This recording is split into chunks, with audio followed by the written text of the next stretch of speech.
Our next guest is an investigative reporter and a Pulitzer Prize finalist. He has written a new book called The Spy's Son, the true story of the highest-ranking CIA officer ever convicted of espionage and the son he trained to spy for Russia. Brian Denson, welcome to Big 550 KTRS. Thanks so much for having me in. We heard about Jim Nicholson back in 1997. Refresh our memory. Who was Jim Nicholson? Well, he was the highest-ranking CIA officer ever convicted of espionage, as the very long subtitle points out. But he's also the first two-time turncoat in U.S. history, as we find out later. And the only one to have ever perpetrated it from behind the bars of a U.S. prison. Okay, so he was found out, he was convicted, Yep. and he did the most, I mean, he led a double life, didn't he? He did indeed, yeah. He was what they call a walk-in. He was a volunteer for the Russian Foreign Intelligence Service, the successor agency to the KGB after the breakup of the Soviet Union, which was called the SVR, the Служба внешней разведки. And he was in Kuala Lumpur when he was a walk-in, and he was going through a very, very messy divorce and custody battle, disillusioned with the CIA for not doing more to help him. He thought he had worked a lot of long hours. He had been pulled off to do many, many things. He was a rising star in the agency, but ultimately he walks in and he asks, he tells the resident of the residentura in Kuala Lumpur for the Russian Federation. He says, "I need $25,000," and he says, "This can be arranged." Okay, so ultimately he was, how was he busted? How did we find out about him? Well, I'll just give you a little hint here. There were 10 Russian spies who were rolled up, arrested by the FBI in 2010 here in the United States. They were deep cover spies. You maybe remember Anna Chapman, the sexy redhead that they arrested. Right.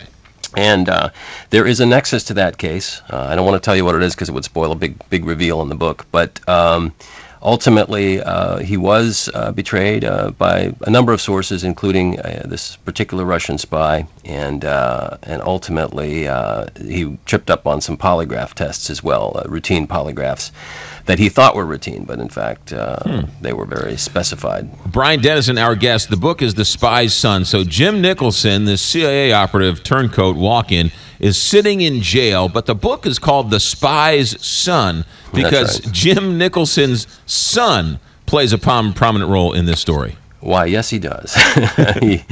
Nathan was fresh out of the Army, had a parachute accident, and was partially disabled, and was suicidal, going through a very rough patch in his life. And he was visiting his father every other Saturday at the prison in Sheridan, Oregon, the federal prison. And in the visiting room, Jim came up with a plan to help Nathan and his siblings, his brother Jeremy and sister Star. And that was to carry messages to Russian spies and for money. And there's always, for these spies who were caught, an account, if you will, set up by the spy service for which they were working. In this case, the Russians. They were holding probably $1 million for him in abeyance, and Jim was making early withdrawals. I can't believe that the son of a major spy was able to join the armed services. Yeah, you'd think that. But you'll find out in the book that this kid was a real stand-up guy, and a very decent kid who was manipulated terribly by his father. Sounds like this Jim Nicholson is a pretty sounds like a master manipulator. He's a master manipulator and not one of the world's greatest dads. I don't think anybody's going to give him Father of the Year. It's one of the reasons why the book is coming out just before Father's Day. And now you work for the Oregonian, which is a newspaper up there. How did you come by this story? Well, I cover the federal courts for the newspaper, and I was sitting in court. Actually, I was sitting in my office when I got a call from a contact there who said, "You're going to see something very interesting in here in the cheap seats of American justice today. Be in magistrate's court today at 1:30." And I was, and sure enough, they roll in these two folks, arrested for betraying their countries, and quite frankly, I've been at the paper for almost 20 years. It's the coolest story that I've come across in all that time. This sounds like a movie. Yeah. No, well, first of all, let's go there. Has Hollywood come knocking on your door? Indeed, it has. Paramount Pictures picked up the option. DJ Caruso, the director, is attached to it. Robert De Niro and Shia LaBeouf want to play the parts. And a wonderful screenwriter named Cario Salem just wrote the screenplay, and I think that ultimately they may very well make a movie out of it. Now, I don't know how much national attention this story got about Jim Nicholson's son. Oh, it's weird. The first case got a bump. It made all the national news feeds and newspapers. The second case also got national attention in them, but nobody ever got an interview with Nathan until I talked him into an exclusive. I'd say talked him into. He, I think, really wanted to tell his story and chose me. What about the wife and the other son? What are they doing? Well, there's she's the ex-wife, long ex-wife, and they've moved on with their lives.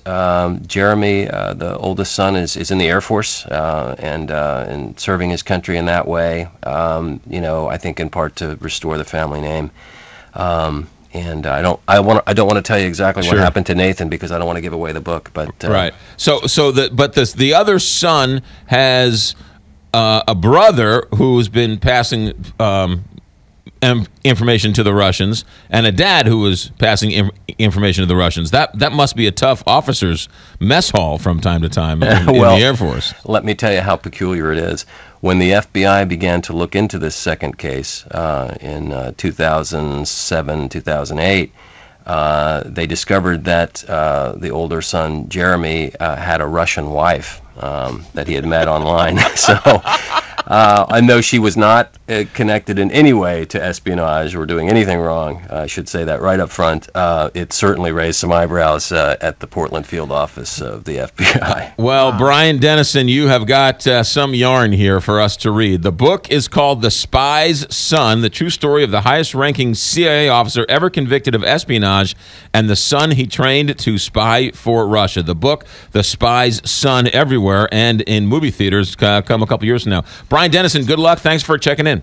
Thanks so much for having me. You got it. 7:30 here, Big 550 KTRS. How's that for a story? Oh, yeah. That's going to be a great movie, too. But the book's great. Anyone, I mean, I love Shia LaBeouf. Mm-hmm. I think it's Shia LaBeouf.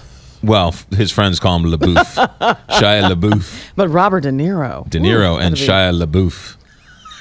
What? Shia LaBeouf. Shia